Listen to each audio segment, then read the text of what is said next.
Okay, I'm really hoping this isn't blurry. I'm gonna get super upset otherwise. Hey guys, so I wanted to do a check-in with where I'm at currently in my real estate journey. So as many of you guys already know, I had made the transition from the lending side as a loan officer, as well as continuously doing the business development and marketing for my lending team, to becoming a real estate agent. Now I'm also continuing to do all the social media marketing, all the scripts for my team when it comes to videos, etc. But I'm also, starting my pipeline, developing my client base, and just learning the ins and outs of being a real estate agent, and also learning how to ride the wave. It's a roller coaster, from the lending side it is, and also from the real estate side. So not much has changed in that regards, but I would say the real estate side is more emotionally based, and one of the biggest things that I've been trying to do is take some of my emotional investment out of the equation. Typically with numbers, it's a lot easier to just kind of assess the situation when it comes to someone's pre-approval, or when it comes down to just what's on their credit. It's usually black and white. But when it comes to clients that want beyond their pre-approval, for example, they want to purchase in a different price point than what they've been pre-approved for. These are the tough conversations and challenges that real estate agents face. So I'm just going to go through some vague descriptions, sometimes detailed, of some of my clients. Now, I have been lucky enough to be with a company that supplies leads for my team and I. And there's only Diego, Patty, and I who are receiving Realtor.com leads. And essentially how those work is that the leads are paid for monthly. They come in and they're dispersed using Follow-Up Boss. That's the CRM that we use. And pretty much it's first come, first serve. And they can come in at any time of the day, whether that's midnight or 7 in the morning or 5 in the morning. It could just be any time. Depends on when people are just, on the internet and curious.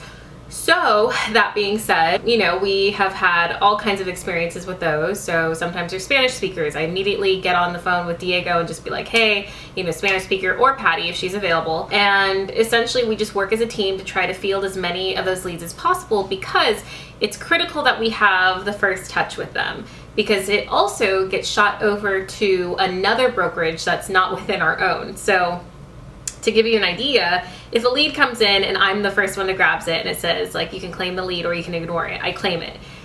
You have to call right away in order to reach that person before another brokerage and whoever is at that brokerage gets a hold of them. That's one of the biggest kind of downsides, I guess, with Realtor.com. I think Zillow, you actually get to know or have the peace of mind that it's just going to you. My boss is currently paying around $10,000 a month for the leads that we're getting, and that's really, really incredible, and we're really lucky and grateful. So we get them pretty consistently, throughout the days, and I've seen an increase after the holidays. Obviously, most people are now more comfortable. They're kind of assessing their taxes and what they're going to be paying, and now they're actually looking into the home buying. Rates are still low. I know that a lot of people are like, oh my god, they picked up a little bit, but it's yes, but historically, looking at history, they are still low. They're not as low as they were, I would say, last summer. It's I remember when I entered the industry, it was probably around 4%, that was standard. And then back in, my dad's day, he was paying 15, 16, 17%. So it's cyclical, it's a pattern, it does change over time. What I will say that, at least in my opinion, I think it is extremely hard if you have zero experience and you're trying to enter the real estate field. I get this question all the time on my social media, specifically Instagram. I think it's very, very difficult unless you have the proper mentorship, funding to help support you. I mean, even just SDAR fees. So for us, the access to the MLS costs around $500 per quarter. It's very costly to enter real estate, period. I definitely have done my time. I've done my fair dues. My team is very loyal to me and I'm very loyal to them. They've always done nothing but try to uplift me, and even today, something amazing happened. I will get to that. Just to give you kind of a rundown of what I'm going through currently. And maybe what you should be looking for when you're interviewing at different real estate companies as to what they offer you. I think a lot of real estate companies don't want to buy leads. Like, they may help you with your marketing, for example. But marketing is very difficult unless you actually have, you know, a sphere of influence that you can pull from. My boss, Brandon, has said the same thing. He's like, it took 7 to 8 years for people to actually start reaching out and trusting them with their investments, as well as, you know, just, it's a huge investment. So it doesn't always come easy for the people around you to be like, oh, she just entered real estate, let's have her sell the house. It doesn't really work like that. I've managed to make some really cool relationships with some of the clients I've met from Realtor.com. So just a quick run through. One of them, I met Estevan. He's amazing. He's actually someone who we were able to help boost his credit by like 100 points. I kid you not, because of the credit specialist that we have. And I've seen this countless times on the lending side, but it feels so much more personalized by actually having the experience with him and going through everything with him. So getting, you know, his credit up, getting the pre-approval, you know, finally being able to go out and shop for a house, finding the house, getting the offer accepted. Like, there's so many different steps that we've gone through and hurdles. And this started probably, I want to say, in November. So it was like a process, probably a month and a half to actually get him and his credit back to a good place. But ultimately, that's something that's going to benefit him in so many different ways, because his credit lines, all of his credit lines are going to have better APR. Like, this is incredible for him. You know, the interest rates are going to go down because he doesn't have as much debt. He doesn't have as many things looming in the background that's going to negatively impact his credit. So that's super cool. Additionally, we got the offer accepted, and we had the appraisal come in at value, which is amazing. And then we had our home inspections. We came to terms. We did negotiations basically on the things that we wanted repaired. I ended up getting him a 3,500 credit, and the house actually was, it went for 605. So at this point, he is an FHA loan, and so that's 3.5% down. Pretty much the only thing that we're waiting on right now is him being able to access his retirement funds. So he actually has a lot in there, but because he borrowed from, I guess it was to pay off his medical bills in the past, he had, I think, a little bit of a balance, like $400. He ended up paying that off, but you have to wait 30 days before you can access it again. And every retirement, you know, every retirement bank is different depending on what program that you have. You obviously have to talk to, you know, the retirement reps that will tell you what, you know, you can and cannot do with it. So there's that. But pretty much we are going to be able to close. I mean, the termite inspection is Friday. Everything else, like, we're going to be able to waive all the rest of the contingencies and we'll be good to go.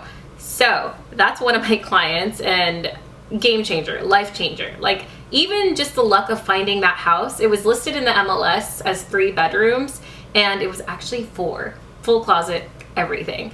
That was a huge benefit to us. We did go up against 2 other offers, and they picked us. This house has fallen out of escrow twice. One for issues with a tenant, I believe, while they were showing it before. And then the second time was because the buyer lost their job.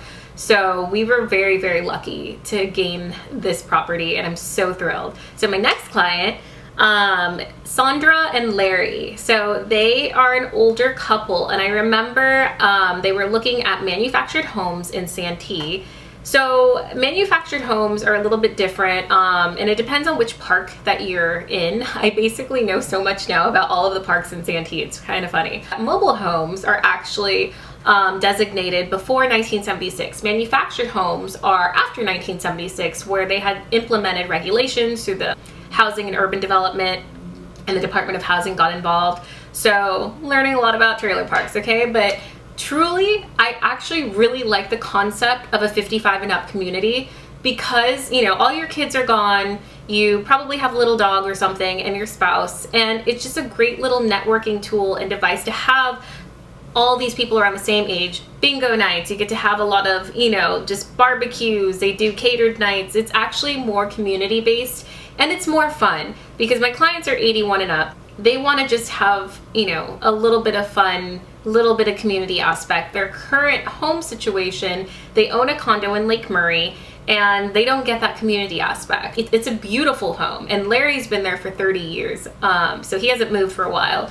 but it's Sondra that actually wants to take advantage of having a community and moving somewhere that's a little bit smaller, but also just she's gaining so much for the personal aspect. So super love that situation, because I'll actually be listing their Lake Murray home once they find a manufactured home that fits for them. Now, the only downside was that we thought we found one. We really thought we did. And again, these are the highs and lows of real estate, but we thought we found a home and we put an offer in. It was actually an all cash offer, $275. They were asking $289,900.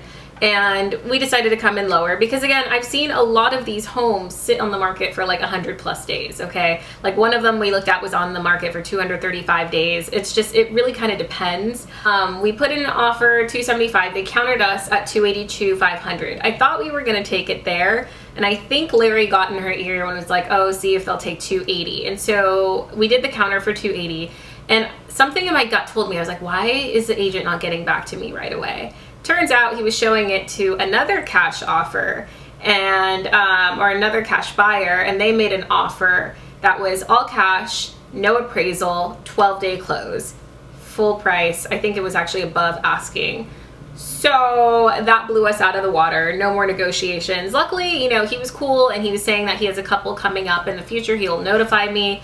I added him on Facebook, which I think is a really important thing. It's like, obviously he's read an offer. Obviously he's been engaged with me. We've been talking on the phone. We've been texting. So now we kind of have a relationship, and I want him to know, hey, I'm a real person. Hey, favor me in the future. I never know if I'm going to have another client looking for a manufactured home, and he seems to specialize in those. So that's a little note that I think is important, is just really try to build your community within the realtor community, because you never know if they're going to be on the other side of a transaction.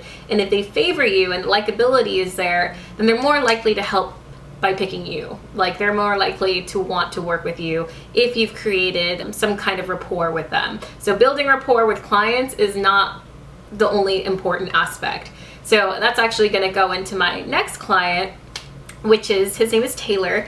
And he is actually up in Oceanside looking for a home and with a spare room that he could actually rent out. So he actually is a Marine and he works on base at Camp Pendleton. Now, we have the price point that he was looking at, but it's been really hard. Like, you know, we haven't really found anything that's stuck. A couple times we got our hopes up. And definitely there was one that we saw last week that went at $425 when it was listed for $399. So got blown out of the park on that one. And that's the thing, is that there's so many homes that are going over asking, significantly over asking. Sometimes they create bidding wars, and it's just, it's insane out there right now. People are so desperate because there's not enough inventory. And so we're all scrambling for the same houses and trying to make our offer the best offer, you know, our buyer the best buyer. But a lot of the times, instead of going for the highest price, you need to find the person that's actually going to close. That's the biggest thing. And I think so many listing agents get so excited over the fact that, like, oh, we got an offer that's like $25,000 over asking, but will they close? That is the biggest question. So, I mean, imagine, you know, like I said, with my other house that had fallen out of escrow twice, that same situation, you never know if that might happen again. We actually put in an offer the day before yesterday. We saw it Sunday, put in the offer Sunday night. And then yesterday, I think they were reviewing. Today, yeah, so he was reviewing with a seller then. Today, I feel like all of the time just jumbles together and you're just constantly like high strung, and that's a big part of this industry. It's fun, roller coaster, like I said. Today, you know, me and Brandon, who is my lender, also my boss, we were just consistently in contact. Something that Brandon has taught me is keep following up with the agent. Hey, have you had a chance to review it with your seller? Hey, we really want this house. You know, tell us what we have to do in order to get this home. That's one of the most important questions that you need to be asking, is like, as direct as possible, what do we need to do to make this a deal? If they're saying, well, we want money, we want more money, okay, that means you need to expect coming up in your offer once they counter you. You know, we need rent back. So that was our situation. The seller, this is a 1031 exchange. So basically with a 1031, you have to find an equal property or something that's worth more. And I believe it has to do with capital gains. I've never personally done a 1031. I've read about them, but essentially it's a waiting game and it's a time thing. It's like contingent on trying to find that next property. Now, we were going up against an offer today that was an incredible offer on paper. I will say that, absolutely. From a loan side and, you know, looking at it from the seller and the listing agent side, on paper, it looked amazing. Conventional loan, 50% down, okay? They have assets of 1 point something million, you know, really, really great buyer, strong buyer. And they actually waived all the contingencies, meaning, you know, no home inspection, no appraisal, like, you know, suddenly you're just in it and they just wanted the home. Now, what we gained from having continuous conversations with a listing agent, we found out that the person that we were going against was an investor. They're out of San Francisco, okay, coming into Oceanside, and they actually owned another property within the same complex that they rent out. So essentially there would be no emotional attachment to this unit. It would literally just be money for them, just a transaction. That's the part that we had to latch onto. That was the part that we had to say, okay, our client is a Marine. He actually goes to base and, you know, this is a first time home for him. He's a first time home buyer. Additionally, the seller also served in the Marines, and so did the listing agent. So we have the military connection there. And one of the biggest things is literally just connecting those dots, but you have to spend the time talking to the agent. You have to spend the time finding out any information that they try to give you. And in all reality, this guy was extremely nice. He was really, really cool and easy to talk to. Not everyone is going to be like that, unfortunately, but he actually gave us that information. And by sharing that, you know, Taylor is a well-qualified Marine. You know, he obviously doesn't have $1 million in his bank account, but he's someone who will have pride of ownership and take care of that home because it is his first home. These other buyers, there's plenty of other homes that they can go out, and literally price is all that matters. They literally can get almost any home that they want. But for him, it's already been a struggle, and they can actually relate because they're trying to find another property, and it's very, very difficult to do so. Obviously, the market is insane right now, so it was the relatability and the personal aspect of it, the emotional aspect of it, that helped us get this offer accepted, which was incredible. That being said, I'm learning so much in such a short amount of time because every single loan is different. Every single scenario is different with, you know, every unique individual. I won't say by any means it's easy. I definitely have low points, and you really have to just keep your head down and keep moving and keep grinding and keep putting out content. You know, even when you're not feeling that up to it, you still have to, you know, spark that creativity and really just know that, like, everything that you're pouring into this will eventually produce something. Well, that's the game. That's pretty much what it is. So I hope that is helpful to you guys. I'm trying to think of some other things that I can share with you. Even just like the video that I recently posted, that I posted on my channel. What are the fees associated with purchasing a home? Really important to have information like that available to your client. And I also think it's so important to partner with a lender who knows what they're doing. It's so critical. It's like, you know, knowing that Brandon will go to bat and continue to fight to get the deal and just be like, hey, just checking in, you know, want to see if we can make this happen. We are ready to make this happen. Like, that is one of the biggest assets. I know too many lenders who take a back seat, who would rather not get involved, would rather just let the agent handle it. And that's how deals are lost. So the San Diego market is raging right now. It's going, but I really hope to see more listings pop up because this is just, we're in dire straits, you guys. List your home because you will get top dollar for it right now, whether it's worth it or not. I'm super happy. I think I made the right choice. I'm very excited. I get a lot of happiness and passion from, like, you know, seeing the happiness with, you know, the responses from my clientele right now. I have some other ones that I'm nurturing at the moment, some of them that are not quite ready to, you know, get out there, but that's a game. You just got to keep the contact up and use your connections, use, you know, network, do whatever it takes to really make it happen. Obviously, it's a little bit hard right now because of COVID. But when I say network, you know, reach out to your friends, do live streams, do educational content. I'm actually doing a live stream on Thursday with a girlfriend who is a car broker. Now, I know you're probably like, that's so random, it's not real estate related. Actually, you would be surprised from a lender's point of view. So many people have $1,000 car payments. I kid you not, in San Diego in particular, A lot of people are obsessed with Range Rover, and Range Rovers are terrible cars, like for a long period of time. If you're leasing them, no biggie. But also that also comes down to, like, if you're spending $2 grand on rent, $1,000 on, you know, a Range, think about how much money that you're like literally throwing out there before you can actually even purchase a home. Imagine if some of that money was going to savings for a down payment. But so many people get caught up with this image of keeping up with the Joneses that they're not able to actually retain enough money to home buy. And so then they end up caught up in this like cyclical pattern. And that's what I really wanted to get, you know, out of this conversation with America, who is my girlfriend from literally middle school or high school. So she knows a lot about cars. And also I wanted informational content for realtors, where they can discuss, you know, obviously realtors drive all over. I've been driving from Eastlake to Oceanside to Santee to La Mesa to just everywhere.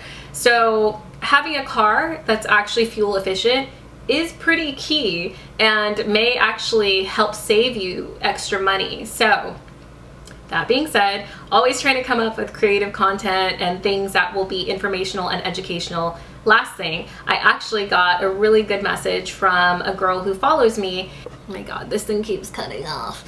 Anyways, but I've been informing her about the VA loan and how effective it is in the market and how beneficial it is to veterans and active duty. So she didn't know any of this stuff, and she happened to stumble across, I don't know if it was a hashtag, but she came across some of my videos, and this is what it's about. It's about putting enough content out there that shows that you're a specialist, that shows that you're educated in what you're talking about, particularly homes, home lending, real estate. So ultimately it does come full circle, but usually, like, I learned from working at Flux, which was one of the nightclubs that I used to work at. They marketed for 6 months before even opening the venue. So people were very excited to see it opening. They did it right. They did it right. Marketing is so key in order to generate interest, and usually it takes a while to hit. The same thing happened with Brandon. We were doing a bunch of videos, doing a bunch of informational content, and it started building, and now people recognize his brand. And that's what I'm actually trying to achieve for myself now. Whew. Okay, so that being said, I'm gonna cut it here because I feel like that was already a lot of information as it is. I will hopefully start doing more of these. I feel bad because I told myself I was going to, but then I got so caught up again with all the things that have been happening in life. But that being said, thank you guys for watching. Feel free to subscribe, to like, support me. That only helps me, and I'm on this path. It's exciting, but it's also depressing. I gotta hit you guys on a depressed day so that you get the reality. I'm all smiles because my offer just got accepted, and you know, my other escrow is going great. So, you know, but there's moments where it's chafing, it's difficult, you know, you're like, why am I in this field? There's always, you know, after every low, there is another high to be had. So yeah, best of luck for all of you guys who are also transitioning and on this journey. And yeah, comment away any questions that you guys have. Happy to help you in any way that I can, and I will chat with you all soon. Mwah. Bye.